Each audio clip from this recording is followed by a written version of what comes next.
I've been very, very fortunate, Sean, in that I've been able to make my living working with reptiles, primarily as an educator, for the better part of 45 years. Let's not stretch it too much. Welcome, adventures. In this episode, I speak with Keith from Herps Alive. I've known Keith and his Herps Alive rescue for many years, but even I learn a lot in this episode. Buckle up and join us. To the music.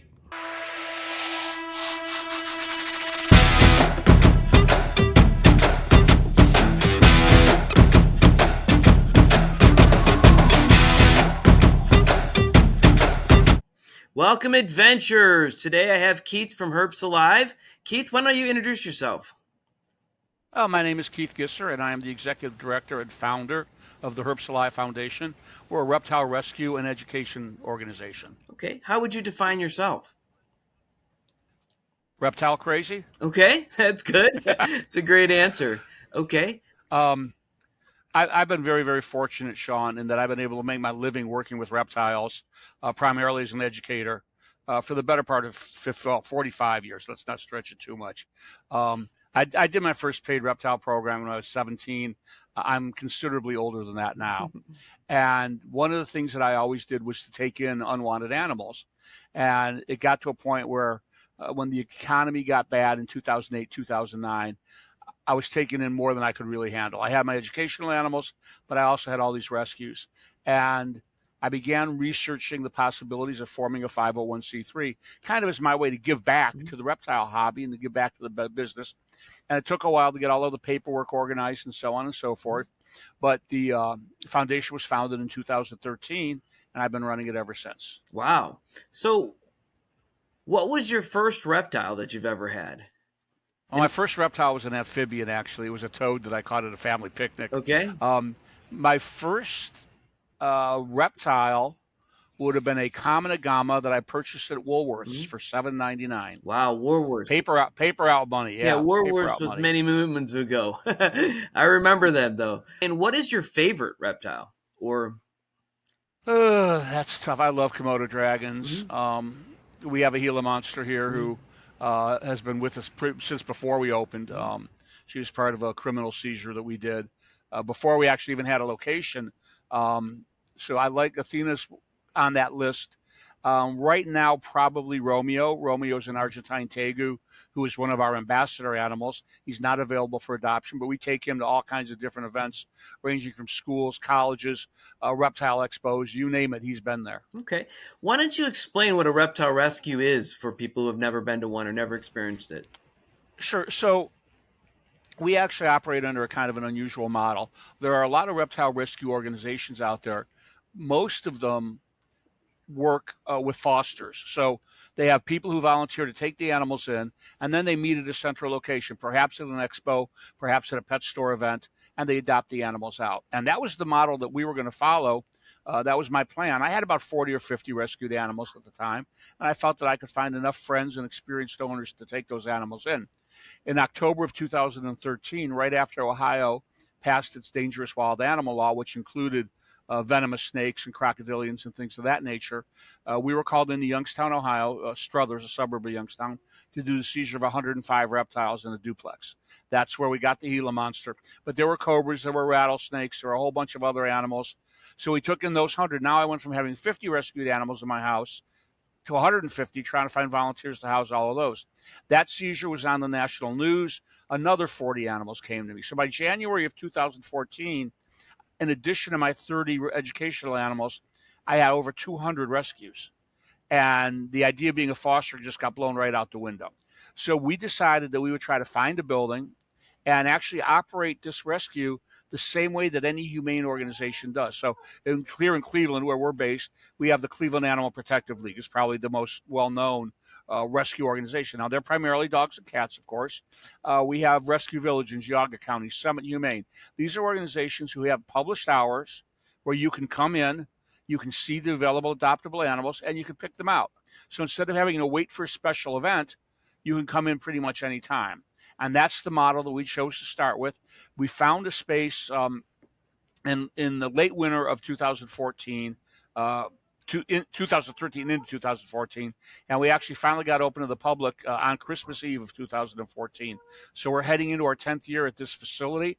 But But at the time, we were the only reptile rescue in the country that operated under that model with the public hours, where if it's Tuesday between 12 and 6 o'clock, you can come in and see the animals. Now, since then, a few others have adopted that same model, which is kind of what they say, imitation is the sincerest form of flattery. So, I mean, we're glad that they're successful and that they're able to do that as well. Wow. Do most of your animals come in through seizures, or do people drop them off? Or Most of the numbers come from seizures, just because when we do a seizure, we're talking 40 or 50 or 100 animals, whereas what we call a voluntary surrender, where an owner comes in, they can't keep the animal anymore. That's just one animal at a time. So it takes a lot of those individuals to equal 105, or the largest that we actually did was 140. And that was a situation where a gentleman passed away. And so we brought in a large number of chameleons, geckos, and dart frogs. So when you start doing the math, it's hard to really designate one from the other. The other thing being from a standpoint of one leopard gecko versus one tegu or iguana, it takes a lot of leopard geckos to equal the biomass or the space required for one of those bigger lizards. So it's the combination or the comparisons are kind of difficult sometimes. But to give you an idea, over the last 5 years, each of the last 5 years, we've been right around 500 adoptions and right around 700 intakes.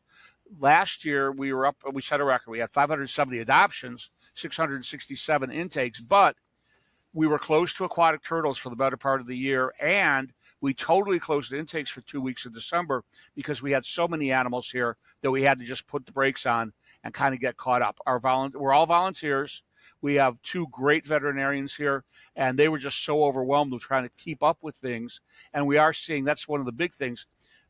The numbers might be down a little bit, but we're seeing a lot more of what we call veterinary surrenders. The animal is sick. The owner either chooses not to take it to the vet or can't afford to take it to the vet or can't get into a vet. Obviously, during COVID, it was more a question of not being able to get in. So we kind of become the court of last resort.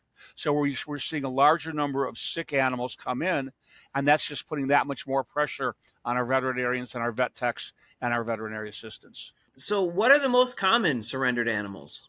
Red-eared sliders are number one. As I said, right now we're closed to red-eared sliders, and I don't anticipate opening. Just to give you an idea, we had 8 slots available January 1st. Those slots were all filled by January 4th.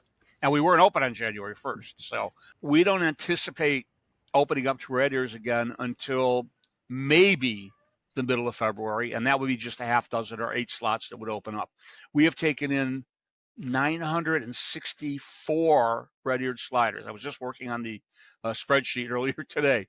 So almost 1,000 red ears that have come in, and that's pretty crazy. Lots of bearded dragons in the 600 range in the 10 years we've been here, approaching 600 in leopard geckos. Ball pythons were about 350, and a couple hundred boa constrictors of various types, ranging from viper boas from the Solomon Islands to the Solomon Island ground boa to Cuban boas who are bat hunters and actually hunt in packs. Coolest animal in the world. I just learned about them. I had never known what they were. We did the seizure in Youngstown, and I'm like, man, those are some funny looking carpet pythons. And I sent the pictures to some friends of mine. They're like, Keith, Cuban boas. And I started looking them up.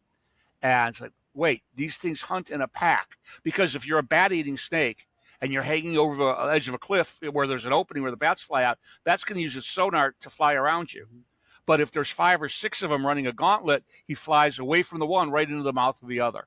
And there's some video out there on YouTube that's just absolutely fabulous, amazing stuff. But we've had morphs as well. We've had albinos, we've had hypos, we've had salmon hypos. So it's not just normal stuff that comes in. We do get a lot of pretty cool looking animals. And like I said, but those would be probably the ones we get the most. And of course, a lot of yellow belly sliders as well, but not quite as many of those as the ball pythons or boas. Okay, so I'm doing the math, Keith. You get more in than you send out. What the heck is the difference there? What happens? Well, we have several hundred that live here, for one thing. And as I said, a lot of those animals are veterinary surrenders. Some of them just don't make it. Okay. And there's a percentage of them that don't make it. We do not euthanize animals unless it's a quality of life issue, and our vets will make that decision. I'm totally divorced from that decision at all. If my vet says this animal's not going to have a quality of life, then we will make the call to euthanize the animal.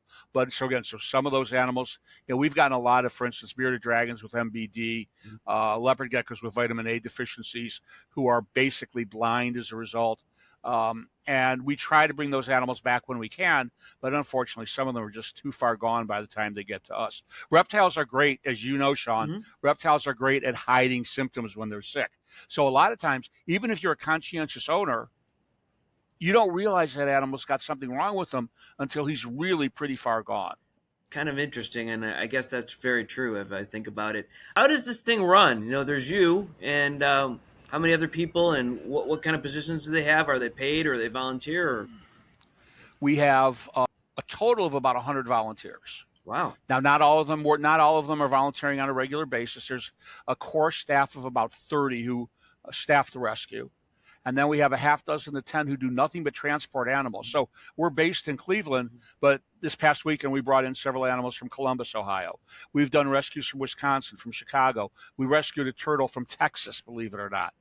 Last fall, we were in Pennsylvania, and a gentleman from Maryland had actually researched rescues, determined that he felt that we were the best one available to him. He's 6 hours away, so a 12-hour round trip. I said, well, let me ask you something. You're going to be in Maryland. I'm going to be in the Philadelphia, suburban Philadelphia area. You want to meet me there and drop that turtle off? I can save you 9 hours of driving. Needless to say, he was very happy to do that. But we have other Youngstown-based folks who are willing to drive animals up to us to Cleveland. I don't have the time to do all those trips. We have people out west, Lorain County, Sandusky, Fremont, Toledo, who will do the same thing. We have a couple of transporters in the Indiana area as well. So that's another area that we have volunteers. Then we have our trustees, of course, as with any nonprofit 501c3, you have to have a board of trustees, and they're kind of the advisors. I'm the executive director. I'm running the day-to-day operations of the rescue, but they have advisory capability, especially when it comes to financial issues. We bought our building in the fall of 2022, so we've owned it now for a little bit over a year. That's the building that we've been renting all along, so we're still in the same place, but now we own it. So there's a whole different series of issues we have to deal with, insurance, so on and so forth. So the trustees get actively involved in those kind of things. Not so much with, well, how many volunteers should we have on a Tuesday afternoon? They leave that kind of thing to me. And then we have, of course, we have our veterinarians, we have our vet techs, we have a volunteer bookkeeper. I get paid $1 a month to run things. We do pay some of our managers a stipend periodically, just as more as a thank you than anything else, especially when they're covering for me. I run the rescue, but I also have my for-profit business, which is doing traveling educational programs. So if I need to miss a shift and we need to bring somebody in, I pay them out of pocket. We do issue 1099s, totally above board and legal. So, Mr. IRS guy, if you're out there watching, it's all good. So we try to take care of folks that way.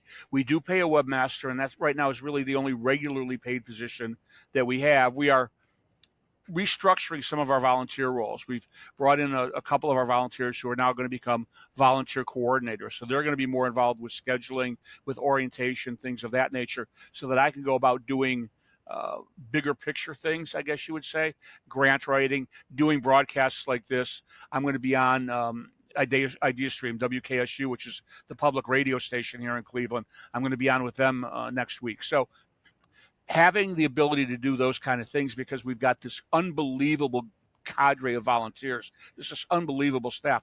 There is no way in heck that I could be doing this on my own.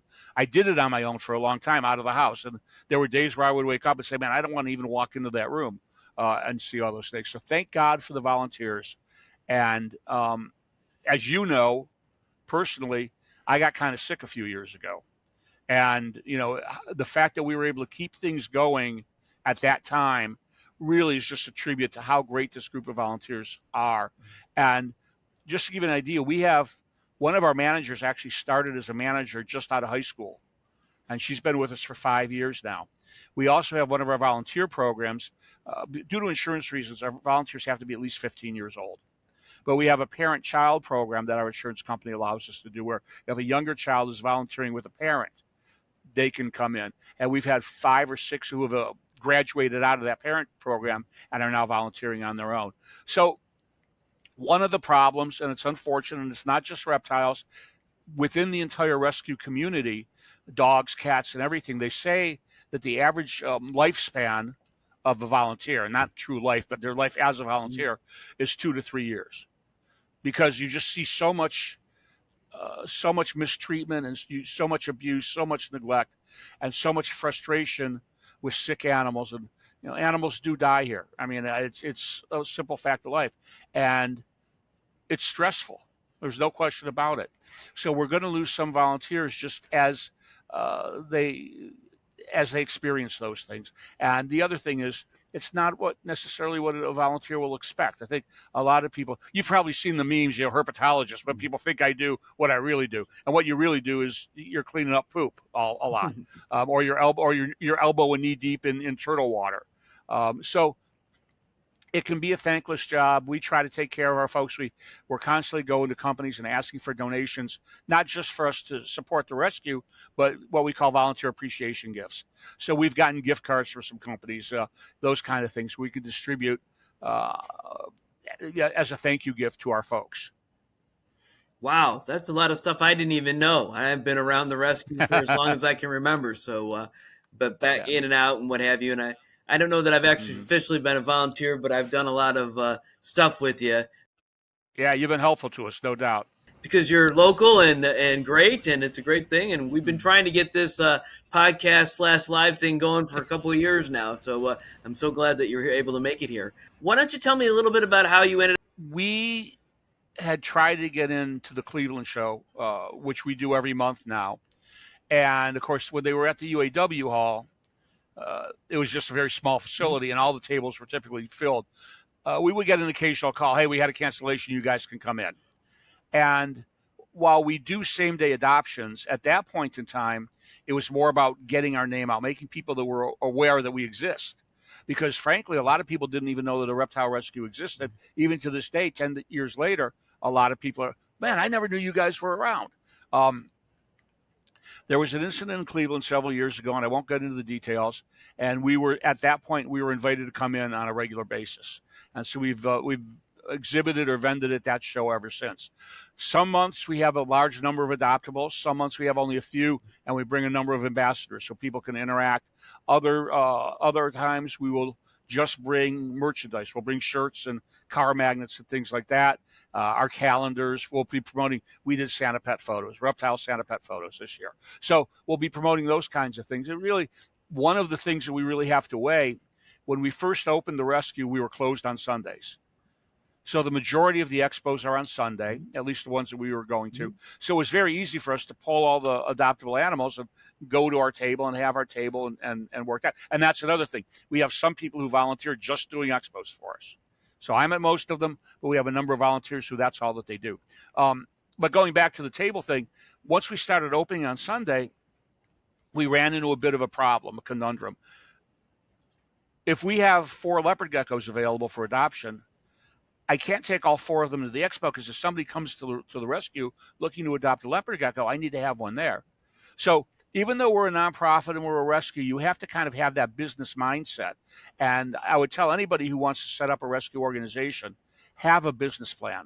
We've had to change ours around. We've had to turn midstream, and we've been fortunate. But if you don't have that plan in place, you're going to have all kinds of trouble. And there's a lot of really well-meaning folks out there who do rescue who get over-whelmed for one reason or another. So anyhow, we do Cleveland. We've been doing Cleveland now for many, many years. They started a show in Findlay, Ohio, and it happened to be some folks who I was familiar with. So I started doing the Findlay Expo. That has since moved to Fremont, Ohio, same promoters. And at the time, there was a Toledo Expo on Saturday. So we would do Toledo on Saturday, and it was always the same weekend. So they're about 45 minutes apart. We would do Toledo on Saturday, Fremont on Sunday. That was a good use of resources, because once I'm out there, I don't have a 3-hour drive or 2-hour drive each way twice. The Toledo things got moved around. Other promoters came in. At one point, there were dueling expos in Toledo. I don't know. There still may be. And in the meantime, a new expo opened up down in the Youngstown area. And they're only held every other month. So what we started doing now, we do Cleveland every month. And then we alternate between the BRM Expo, which is Fremont, and the NEO, the Northeast Ohio Expo, which is Girard or Youngstown. We have been invited to do, we could do expos every day of every weekend. We've been invited. Dennis Blankenship has invited us down to Clarksville and his shows down there in Indiana and Southwest Ohio. We've been invited to West Virginia. We've been invited to Erie. There's another show in more like not central, but south of Erie, in the Mars area in Pennsylvania. So we just don't have the resources to do it. I hate to say no, but by the same token, we have to consider what's going on in the building as well. Yeah, the Cleveland area is so well populated by expos. You could do an expo almost every day, within a couple hours. And I mean, not every day, every weekend day. They're only Saturdays and Sundays. And like we haven't even looked into Michigan. I know you were recently up at Taylor, Yes. I believe. And Goshen is Indiana. So we haven't even thought about doing those. I mean, it's just at some point, if we had enough animals to do it, I'd love to have somebody who does nothing but expos for us. Mm-hmm. But by the same token, the goal is not to have more animals. The goal is to have less animals. Right. When people say ultimately how many animals do you want to have at the rescue, the answer is 0.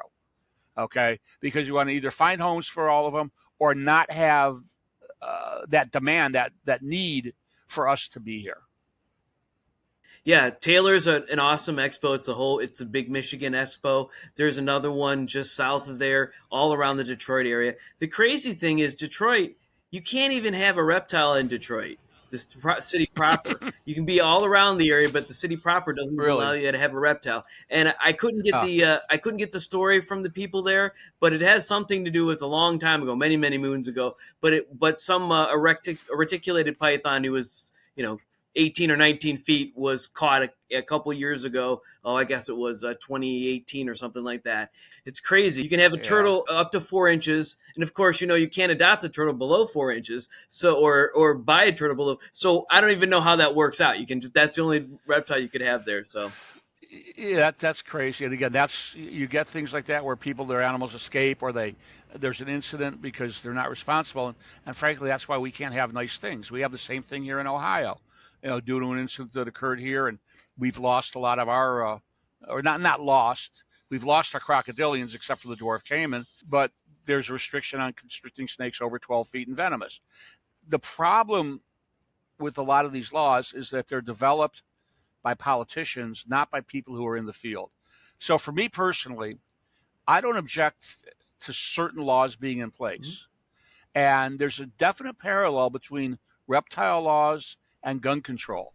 There are certain gun owners who believe you can't have any regulation because the minute that they take one thing, they're going to take another, and they're going to keep pulling back. And a lot of the exotic animal keepers, not so much the reptile keepers as the big cat keepers and the bear keepers, felt the same way. And that's why we had this collision in Ohio. I testified in front of the Ohio State Legislature and a committee called JCAR, which is the rulemaking committee, about 10 times over the course of that. And I've since been called to testify in several other states for their laws because of working closely with U.S. ARC. Mm-hmm. And again, the other parallel between us and the gun owners, just to point that out, what's the difference between the National Rifle Association, United States Association of Reptile Keepers? You know the answer to that one? I don't know, but I'm sure you're going to tell us. The number of zeros in their bank balance. Well, yes. Okay. U.S. ARC serves as our lobbying organization. The NRA serves as the gun owners lobbying organization. And U.S. ARC does a great job with really very comparatively limited resources. So, like I say, they do great work, and every reptile owner out there should be supporting them one way or another, whether you're a member, whether you're just rounding up your change on your online orders. I know a lot of companies allow you to do that, and they donate the money to U.S. ARC. But we have a voice out there. The problem is the general public doesn't look at us the same way they look at dog or cat owners. If you're driving along and you see a cat running loose down the street, say, oh, there's a cat running down the street, or, oh, look at that dog over there, sniffing the trash can. But if you see a boa constrictor crossing the road while you're driving, you're probably going to lead the 6 o'clock news. That's a story, and it's something. So as a result, there's that different attitude about reptiles, and that makes what we do that much more difficult. Unfortunately, a lot of the legal mechanizations that have gone on have not been common sense rules. Now, I'll give you just a couple of examples without going off on my whole animal legal thing, which is a whole another hour we could do. But for me personally, if you're going to keep venomous snakes, having access to antivenom is a totally reasonable requirement. Absolutely, 100%. As a physician, yes, I'm 100% there. I have no inclination to have venomous because I don't want to mess with that type of stuff. The antivenom, it has to be specific. It's not exact Right. specific, and it expires. So and if you have something strange, not every ER is actually going to have the right one. You're going to have to provide that to them is what's going to happen. Another thing, if you're going to keep venomous snakes, a minimum of a liability policy. Somebody comes to my house or somebody comes to the rescue and gets bit by a ball python, we have a Bactine and Band-Aid bite. Now, it's America. You could sue if you want to, but if somebody gets bit by a cobra, we're talking possible criminal liability. Okay? So you're talking about a totally different thing. So having that insurance available is really, really important. So those are reasonable aspects of this law that went into effect in Ohio, in my opinion. Now, what's unreasonable, I have to have a big sign on the front of my house because I have alligators. I'm licensed for gators, although we're in the process of moving them to the rescue as we do some expansion and some remodeling. We moved the first one in late December, it was. So she's been here about a month. Mary Jade's been here a month. I have to have signage on the building here and on my home that says, warning, dangerous wild animal on premises, in parentheses, alligator. And there's a certain size font that it has to be that's specifically discussed in state law. Now, I have a sign underneath that says these animals are neither dangerous nor wild, but the sign's required by state law. And the state inspector sees that every year and just gives me a dirty look. But I'm allowed to post other signage. So when the law first went into effect, while they were still negotiating and discussing rules, I wanted to make sure that I was in compliance in some way. So I just typed up a thing and put it on my door. Just, I don't know, 24-point type, not monstrous, but not regular, like what you would read in a book.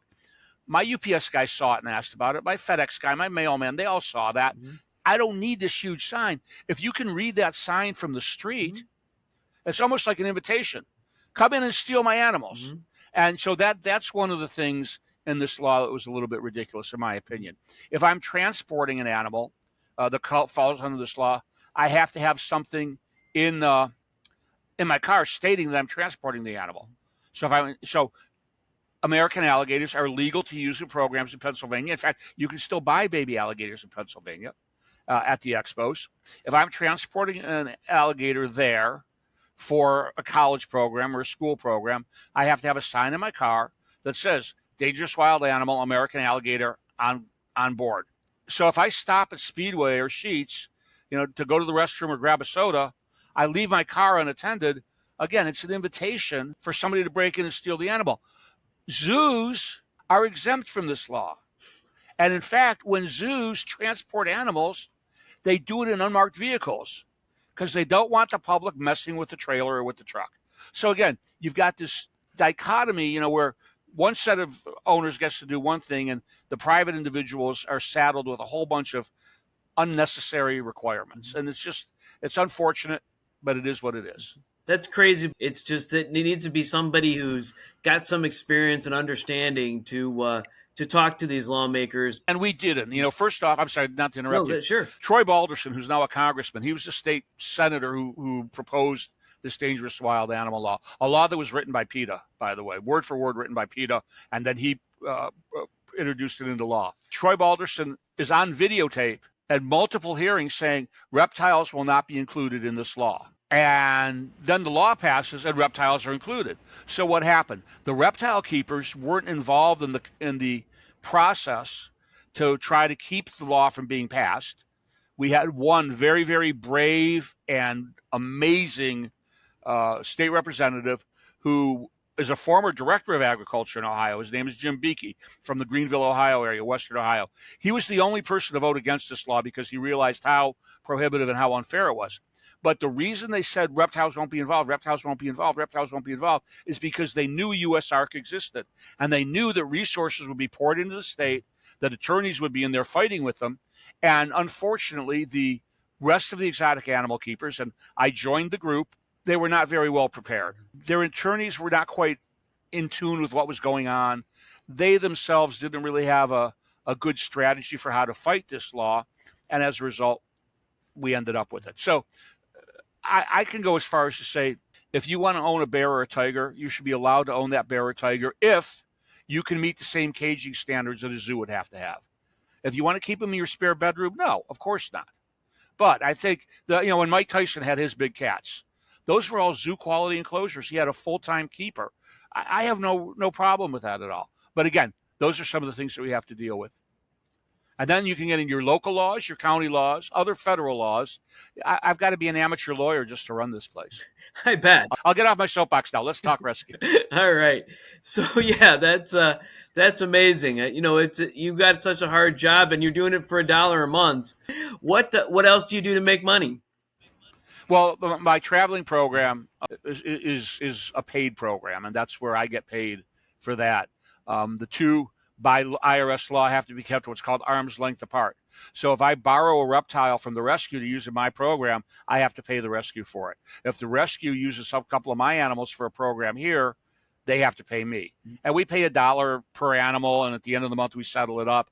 But we have to keep that paperwork in case the IRS were to audit us for the show. So I make my money that way. I have a couple of investments. I own a couple of racehorses, which has always been a passion of mine. And hey, I turned 65 last month, and I started collecting Social Security. There you go. So. I guess for when you're getting $1 a month, Social Security might seem like a lot. It is, yeah, it works. I do have a small retirement account, but yeah, no. So I mean, like I said, this is my way of giving back. I made my living doing reptiles for so long, and I saw that there was a need. I really. I mentioned the Cleveland Animal Protective League. They do a great job. But the difference between caring for a Great Dane and a Chihuahua, yeah, the Great Dane needs more space, the Great Dane needs more food, but the basic care is the same. Difference between a Himalayan cat and a Siamese cat. The Himalayan needs more grooming, but the basic care is the same. I say boa, it could be a tropical red-tailed boa. It could be an Amazon tree boa or an emerald tree boa. It could be a rubber boa who could be found in Canada.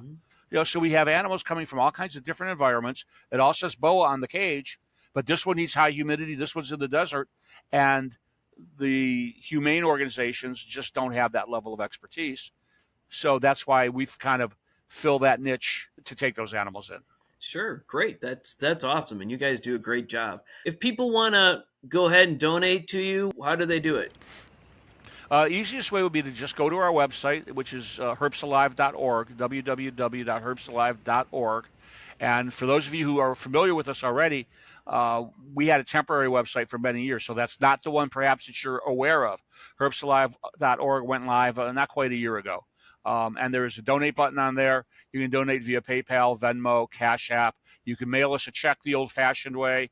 You can come in and bring cash as well. And when you're thinking about donating, you say, I don't have a lot of cash available. Well, we have an Amazon wish list. We have a wish list posted on the website. We always need cleaning supplies. You can always bring us a 6-pack of paper towels. We're going to use them eventually. Bring us a gallon of bleach, a bottle of Windex, those kinds of things as well. And then, of course, we can always use reptile supplies.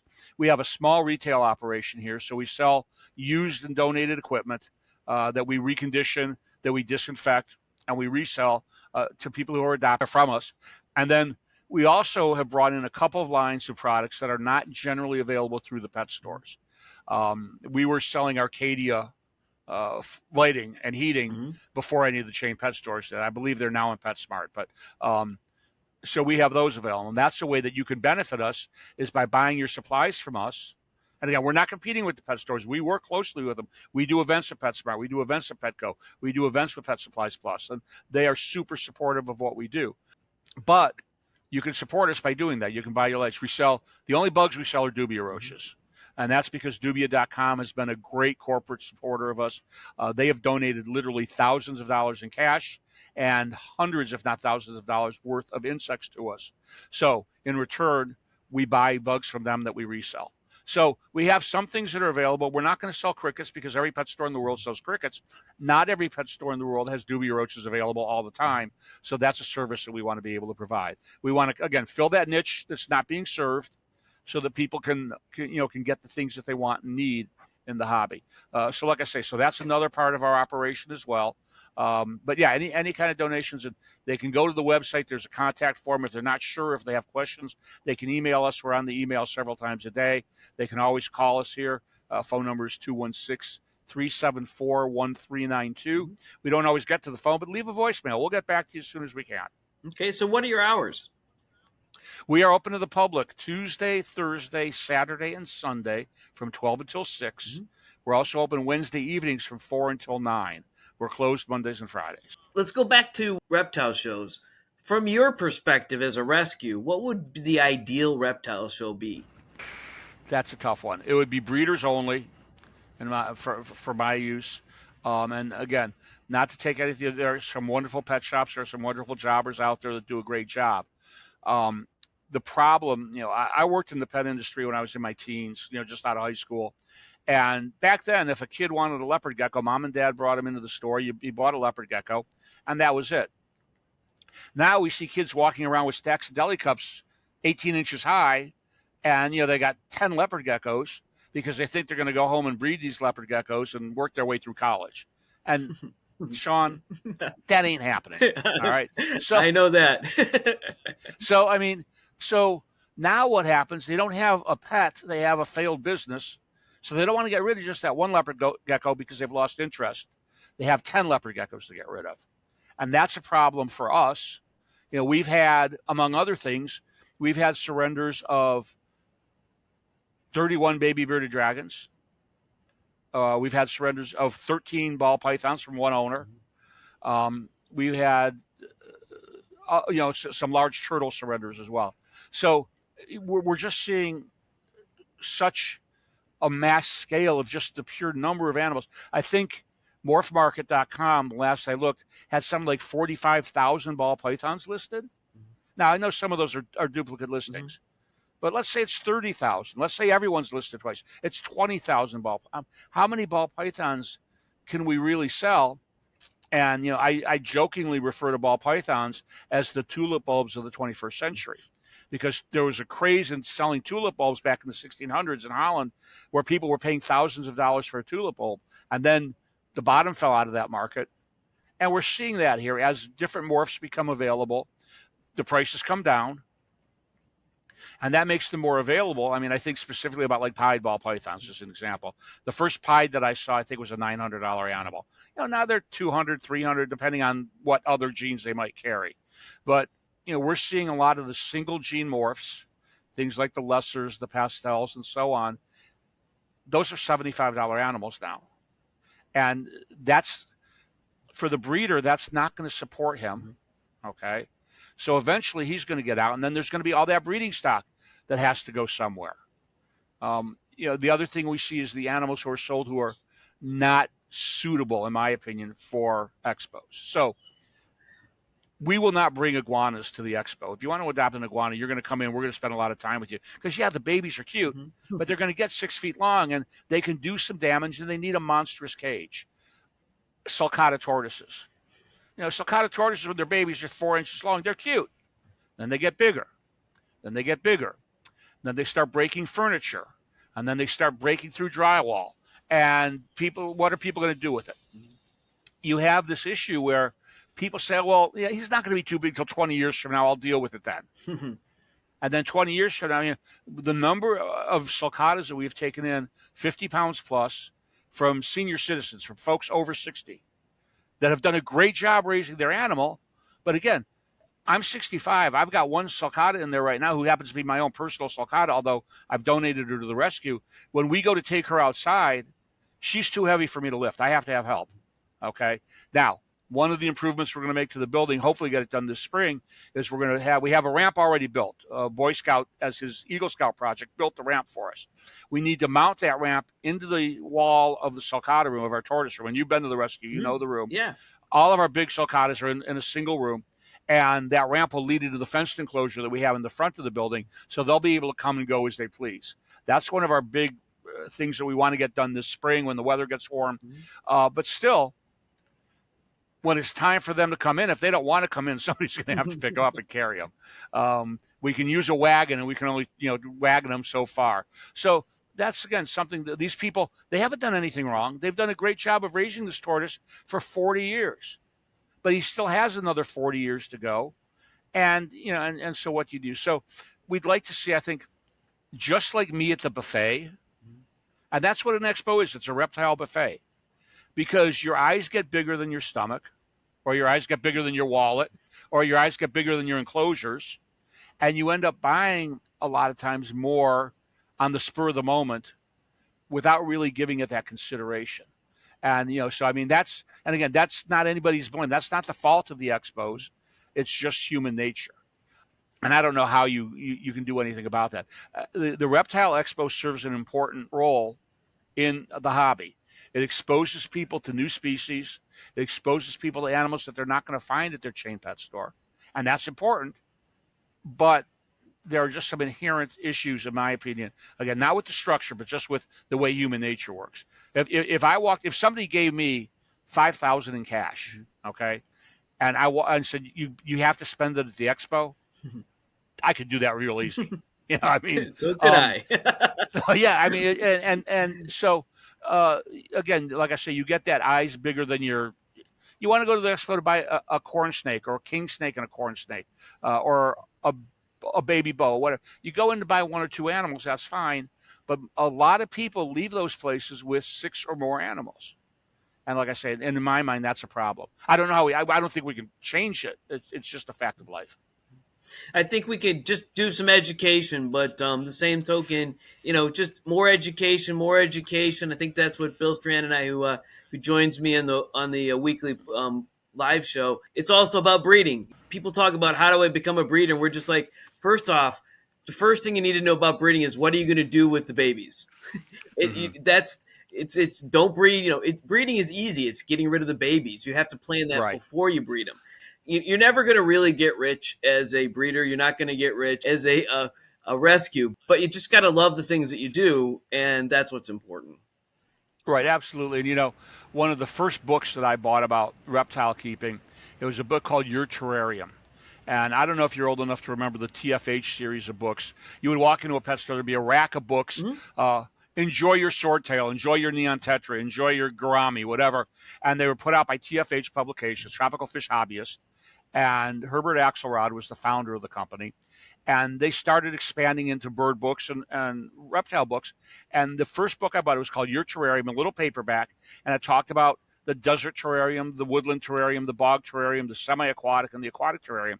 And the last page in this book, this is early 1970s, mid-1970s, I don't remember exactly when, the last page was breeding your animal. And it said, breeding your pet reptiles can be fun and educational, but don't expect to get rich doing it. If you want to make money breeding something, raise heirloom tomatoes. And that's what this reptile book said. So they had it nailed pretty much 50 years ago, and here's what we're seeing now. Right. That's so funny. But, people think that, it's in the chameleon world, they get 1 or 2, and the next thing you know, they have 300 eggs incubating and no idea what they're going to do with it. And then you don't hear from them ever again. And so, and we see the same thing with tarantula keepers as well, to a lesser extent. Again, just because they have so many, and the other thing is tarantulas are a little bit of a different kind of animal. We do work with invertebrates here. We do tarantulas and scorpions, but you can keep a collection of 100 tarantulas on one bookshelf because they are in smaller enclosures and so on. So that's perhaps a little bit different than having 100 bearded dragons or 100 chameleons or 100 boa constrictors or whatever. But again, that's another aspect that we have to consider. With these smaller animals, they are easy to keep in small spaces, so it's easy to get overwhelmed. And we've had some rescues that we've done where we've gone into a home and a totally well-meaning individual has just accumulated so many animals that they can no longer properly maintain them. I mean, I'll be honest, there have been times where we've gotten into that situation here. Our aquatic turtle situation, we're in the process of making a lot of changes, but our turtles are crowded. We're slowly bringing our turtles to what the recommended gallonage per animal is and so on and so forth. But, there have been times where we've been 50% over that capacity. And we finally just had to say, the quality of life of these turtles is not going to be any good. Yeah, we can take them, but what good is it if we take them and they get sick a month later and we have to euthanize them? So we're trying to get that all caught up. And again, now that we own the building, we have the ability to make some changes in how we're doing things. We're not quite as hamstrung by a landlord. And so, But it's something that everybody needs to consider. There's no doubt about that. So, what are your goals? Goals are to educate. Goals are to find homes for every animal that comes in here that is adoptable. Obviously, we have some animals that come in who are not, either due to size, under the Ohio restricted snake law. So, for instance, one of our policies, although the law says you don't have to acquire your restricted snake license until after you acquire the animal, we will not adopt a restricted snake to a first-time restricted snake keeper. So we want to make sure you have that experience beforehand, okay? But yeah, we want to find homes for all of our animals. That's probably the biggest thing. And I think that just tied in with that is educating the public, whether it's by going to community events, whether it's by going to expos, and getting them the information we need. We tell everybody who comes in here, everybody who stops at our table, regardless, we don't care if you adopt from us. Yeah, we want you to adopt from us, of course. But we want to make sure that whatever animal you end up with, whether you adopt from us, whether you buy from a breeder, whether you buy from a pet store, that we don't end up with it 2 years from now. So we want you to have all the information that you need. And we don't have any axe to grind. We're not sitting here pushing a particular brand of product or anything like that. We truly want what's best for the animals. Our vets are constantly saying, I'm learning stuff all the time. 3, 4, 5 years ago now, the use of red heat lamps. Okay, bearded dragons can see that spectrum of light, and it could do damage not just to their sleep cycle, but there's some evidence that it can do damage to their eyes. So we pulled all the red lamps out of our lizard cages, and we started using just ceramic heat emitters or black light bulbs. So we're constantly reading more information so we can learn and we can convey that knowledge on to anybody who wants it. I've been keeping reptiles now for over 50 years. I've been doing presentations for over 40 years, and I'm still learning. And the minute that you stop learning, that's where it becomes a problem. When you think you know it all, that's where it becomes a problem. Because nobody, whether you're Ty Park, whether you're Tom Crutchfeld, whether you're the late Brian Barczyk, none of them know it all, as much as they know. And they're, Ty and Tom, constantly working to learn more and to do a better job of how they maintain their animals. And that's what we all have to do. Any final thoughts for us today? Just as we mentioned, we are open to the public, and we like to joke that we're better than the zoo because it's free to come in. We have all these cool animals. You want to see an alligator? We got an alligator. We got a dwarf caiman. We've got a 15-foot Burmese python. We've got a 100-pound tortoise. And unlike the zoo, we'll bring animals out for you to handle, to pet and hold. If you're thinking of getting an animal, a reptile as a pet, and you're in the Northeast Ohio area, please come here first. Not because we're going to use car salesmen into adopting an animal, but because we will give you the information that you need so that you can be a good owner and that animal will stay with you throughout its entire life. Thank you very much for being here, Keith. I actually learned a lot. I didn't think I would because we've known each other for so long, and I've been to the rescue so often, but I actually learned a lot, and I hope that we'll do this again sometime. I appreciate it. I'm glad we were finally able to get it together. If you enjoyed this adventure and want to be alerted when more are available, please click the subscribe and maybe even the bell button. Thank you.